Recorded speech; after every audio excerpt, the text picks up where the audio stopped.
إن الحمد لله والصلاة والسلام على سيد الأنبياء والمرسلين نبينا محمد وعلى آله وأصحابه ومن تبعهم بإحسان إلى يوم الدين. الحمد لله الذي هدانا لهذا وما كنا لنهتدي لولا أن هدانا الله. رب اشرح لي صدري ويسر لي أمري واحلل عقدة من لساني يفقه قولي. اللهم انفعنا بما علمتنا وعلمنا ما ينفعنا وزدنا علما. اللہ تعالیٰ کے فضل و احسان سے سورہ نساء کی آیت نمبر 11 مکمل ہو چکی ہے. آیت نمبر 12 آج انشاءاللہ ہم تلاوت کریں گے. اعوذ باللہ من الشیطان الرجیم.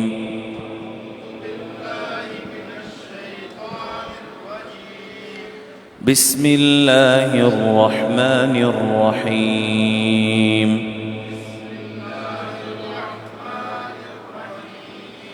وَلَكُمْ نِصْفُ مَا تَرَكَ أَزْوَاجُكُمْ إِن لَّمْ يَكُن لَّهُنَّ وَلَدٌ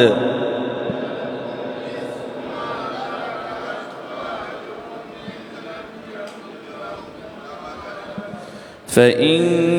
كَانَ لَهُنَّ وَلَدٌ فَلَكُمُ الرُّبُعُ مِمَّا تَرَكْنَ مِن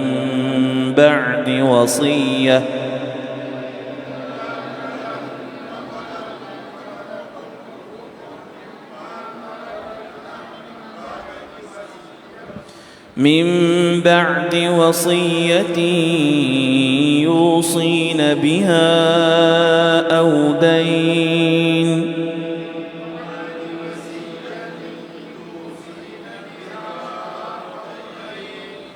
ولهن الربع مما تركتم إن لم يكن لكم ولد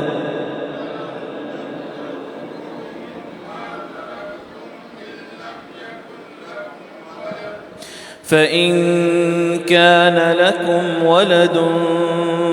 فلهن الثمن مما تركتم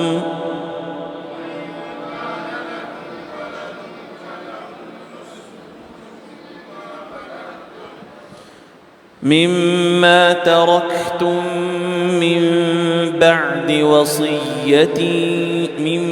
بعد وصية توصون بها أو دين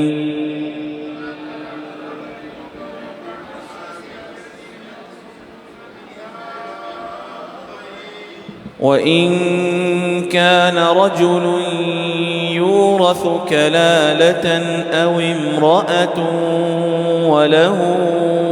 أخ أو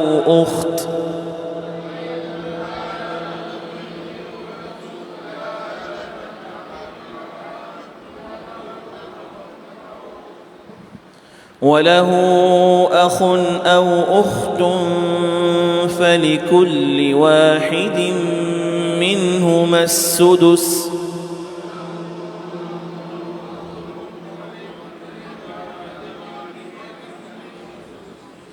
فإن كانوا أكثر من ذلك فهم شركاء في الثلث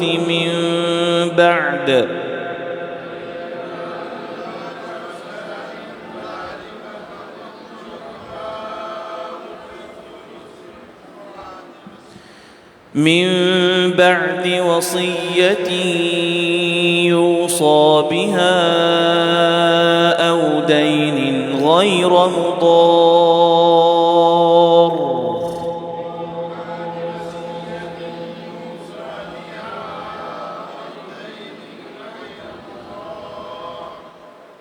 وصية من الله واللہ علیم حلیم.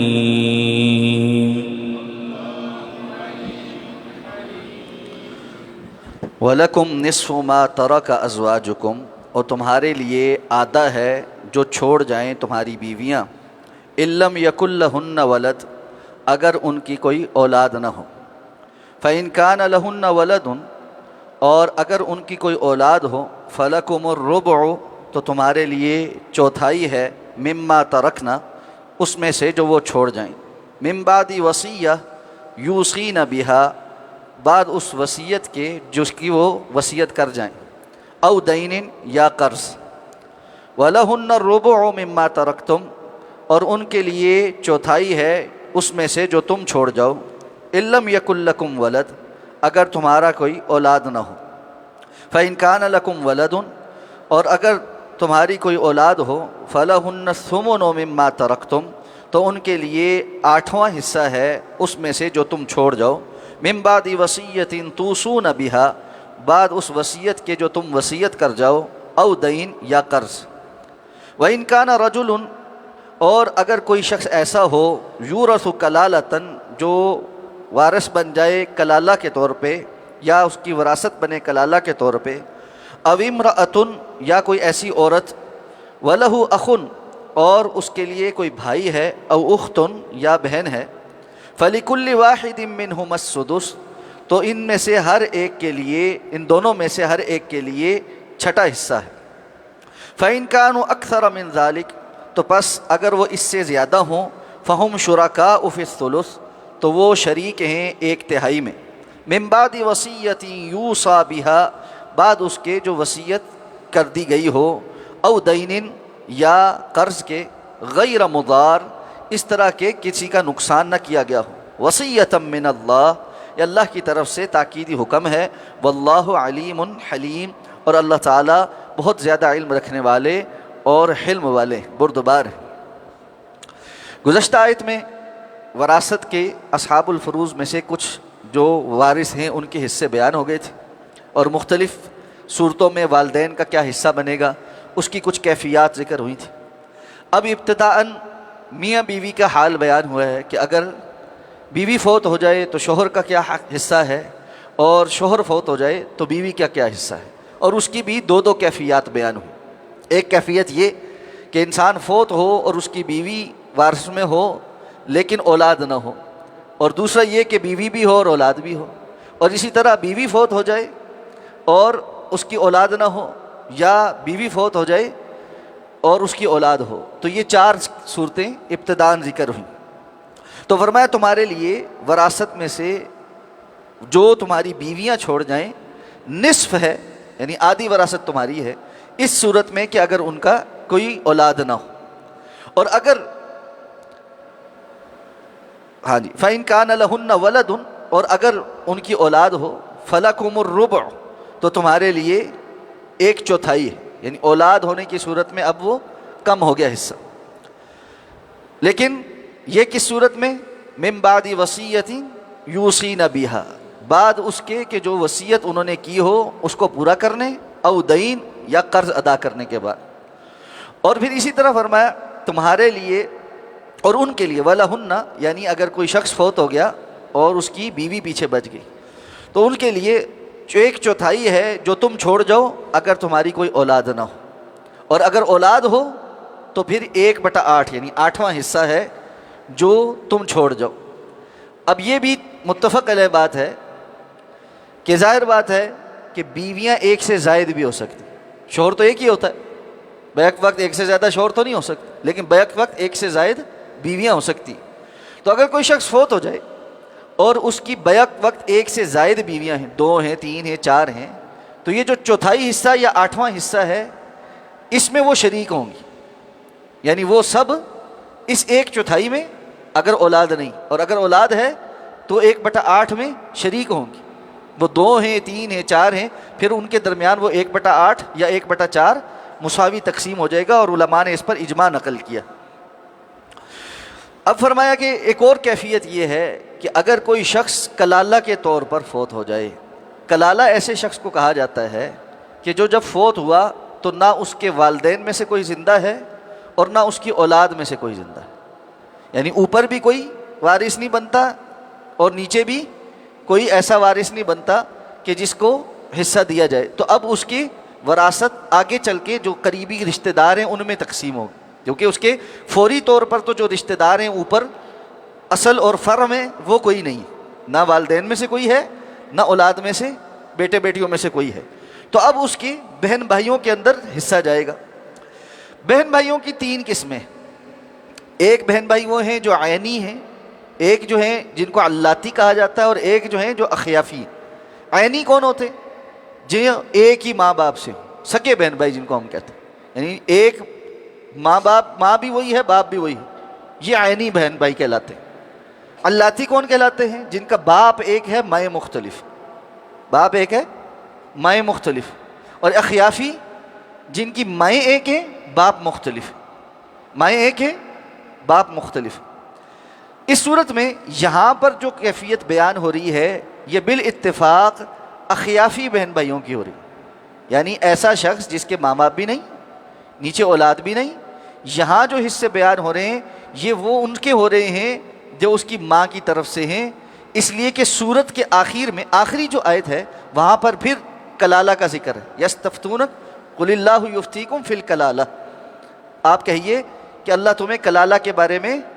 فتویٰ دیتا ہے۔ اور پھر وہاں پر جو حصے بیان ہوئے للذکر مثل حظ الانثیین، وہاں پر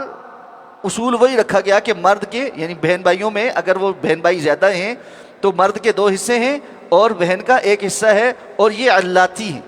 جو باپ کی طرف سے بہن بھائی یا عینی۔ لیکن اخیافی بہن بھائیوں کا قانون مختلف، ماں کی طرف سے جو بہن بھائی آتے ہیں، ایک تو یہ کہ وہ صرف مخصوص حالات میں وارث بنتے ہیں، جو اس قسم کے حالات کہ باقی کوئی اور نہیں ہے، عصبہ نہیں ہے، تب وہ جا کر ان تک وراثت پہنچتی ہے۔ یعنی یہ وراثت کے جو معاملات ہوتے ہیں نا، ان میں بہت ساری ایک پورا شجرہ بنتا ہے، اس کو اصل میں شجرہ کہتے ہیں، یعنی درخت بنتا ہے، ٹری بنتا ہے۔ اس میں دیکھا جاتا ہے کہ کون کون سا رشتہ دار موجود ہے، جس طرح قرآن نے یہاں پر بیان کیا، اگر اس کی ماں ہے تو اتنا، اگر باپ ہے تو اتنا، اگر بہنیں ہیں اور دو ہیں تو اتنا، دو سے زیادہ ہیں تو پھر اتنا، اگر بھائی ہیں تو اتنا، بھائی نہیں ہیں تو اتنا، اگر بیوی ہے اور بچے نہیں ہیں تو اتنا، بیوی ہے اور بچے بھی ہیں تو اتنا، یعنی وہ مختلف کیفیات، مختلف شکلیں بنتی جاتی۔ یہی وجہ ہے کہ بہت سارے لوگ کنفیوژن کا شکار بھی رہتے۔ تو اس میں اصل جو ہے وہ ایک دم سے زبانی یاد نہیں کیا جا سکتا یہ سارا۔ تو وراثت کے جو فرائض کے جو معاملات ہیں، اس کو جو اساتذہ پڑھاتے رہتے ہیں یہ ان کو ازبر ہوتا ہے، بار بار چونکہ پڑھانے کی وجہ سے ان کو یہ یاد ہو جاتا ہے اور اس کے وہ مہارت رکھتے ہیں۔ یا جو لوگ جن کے پاس بار بار فتاویٰ آتے ہیں اور وہ اس میں فتویٰ لکھ کے رہتے ہیں تو ان کو پتہ ہوتا ہے کہ کہاں پر کس کا حصہ کتنا بنتا ہے، یہاں پہ اس کیس میں کتنے بہن بھائی ہیں، کیا ہے، وہ پورا ایک ٹری بنا کے اس کے مطابق بنتا ہے کہ قرآن نے کیا حصے متعین کیے ہیں۔ تو اس لیے ضروری ہے کہ جب کبھی بھی کسی کے ہاں اس قسم کا مسئلہ پیدا ہو جائے تو وہ ثقہ علماء سے کنسلٹ کرے اور ان کو بتائے کہ ہمارے یہ رشتہ دار موجود ہیں، ان رشتہ داروں کی موجودگی میں کون سے لوگ ہیں جن کا حصہ بنتا ہے اور کون سے لوگ ہیں جن کا حصہ نہیں بنتا۔ تو اخیافی بہن بھائیوں کا قانون یہاں پر بیان ہو رہا ہے، اور وہ کیا ہے؟ اگر کوئی شخص کلالہ کے طور پہ اس کی وراثت بنے، یا کوئی خاتون بھی ایسے ہی ہو، یعنی صرف مرد نہیں عورت بھی، اور اس کے آگے ایک بھائی ہے یا بہن ہے، یعنی ایک بھائی ہے یا ایک بہن ہے، یا ایک بھائی اور ایک بہن ہے، یعنی یہ دونوں صورتوں میں ایک ہی بات، ایک بھائی ہے یا ایک بہن ہے یا ایک بھائی اور ایک بہن ہے۔ فَلِكُلِّ وَاحِدٍ مِّنْهُمَا السُّدُسُ، تو ان دونوں میں سے ہر ایک کے لیے 1/6 1/6، اور باقی جو ہے وہ پھر عصبہ میں چلا جائے۔ فَإِنْ كَانُوا أَكْثَرَ مِنْ ذَلِكَ، اور اگر وہ اس سے زیادہ ہیں، یعنی ایک بھائی ایک بہن سے زیادہ ہیں، 2-3 بھائی ہیں 2-3 بہنیں ہیں، فَهُمْ شُرَكَاءُ فِي الثُّلُثِ، تو وہ سارے کے سارے شریک ہیں 1/3 میں، یعنی جتنے بھی بہن بھائی اب ہو گئے وہ سارے کے سارے 1/3 میں شریک ہو گئے۔ اور یہاں قانون یہ ہے کہ اخیافی بہن بھائیوں کے درمیان مرد کو 2 نہیں ملیں گے، 2 حصے نہیں ملیں گے بلکہ برابر ملے گا بہن کو بھی اور بھائی کو بھی۔ یہ صرف اخیافی بہن بھائیوں کا قانون ہے، باقی اللاتی کا قانون آخر میں صورت میں واضح طور پہ علیحدہ بیان ہو رہا ہے۔ یہاں پر بھی فرمایا من بعد وصیت یوصی بها او دین غیر مضار، بعد اس کے کہ جو وصیت کر دی گئی ہو یا کوئی قرض رہتا ہو، غیر مضار، بغیر کسی کا نقصان کیے ہوئے۔ اب یہ نقصان کیا ہے؟ اس نقصان مختلف طرح سے ہو سکتا ہے۔ کوئی بندہ اپنے فوت ہونے سے پہلے ایسی وصیت کر جائے جو کسی وارث کا نقصان کرے، یعنی فلاں کو عاق کرتا ہوں میں، اس کو میں جائیداد سے محروم کرتا ہوں، شریعت نے اس کی اجازت نہیں تھی۔ کوئی انسان کسی وارث کو خود سے محروم نہیں کر سکتا، اس کے محروم رہنے کی وہ شرائط ہیں جو کل ہم نے احادیث میں پڑھی کہ رسول اللہ صلی اللہ علیہ وسلم نے فرمایا کافر مسلمان کا اور مسلمان کافر کا وارث نہیں ہوتا، یا قاتل مقتول کا وارث نہیں ہوتا۔ تو ایسی کوئی شرط آ گئی جس کی جو شریعت نے بیان کر دی، وجہ آ گئی، تو پھر تو وہ محروم ہو سکتا ہے، وگرنہ کوئی بندہ کسی کی نافرمانی کی وجہ سے یا اپنے ساتھ مناسب تعلق نہ ہونے کی وجہ سے اس کا نقصان کرنے کے لیے اس کو محروم نہیں کر سکتا، یا اسی طرح کسی ایک وارث کے ساتھ زیادہ محبت ہونے کی وجہ سے اس کے حق میں زیادہ وصیت کر جائے، اس قسم کے معاملات نہیں، یہ ہے غیر مضار، وصیۃ من اللہ، اور یہ اللہ کی طرف سے تاکیدی حکم۔ دیکھیں پہلے کہا فریضۃ من اللہ، اب کہا وصیۃ من اللہ، کہ یہ تاکیدی حکم، فریضے کا حکم ہے اللہ کی طرف سے، اور فرمایا واللہ علیم حلیم، اللہ تعالیٰ بہت زیادہ علم رکھنے والے اور بہت بردبار ہیں۔ اللہ رب العزت کی تقسیم مبنی بر انصاف بھی ہے اور معاشرے کے اندر بقا کی ضمانت بھی ہے۔ اگلی آیات میں مزید واضح کیا جا رہا ہے کہ یہ اللہ کی حدود ہیں اور ان کو قائم رکھنا چاہیے، اس پر انشاءاللہ کل بات کریں گے۔ سبحانک اللہم و بحمدک، نشہد ان لا الہ الا انت، نستغفرک و نتوب۔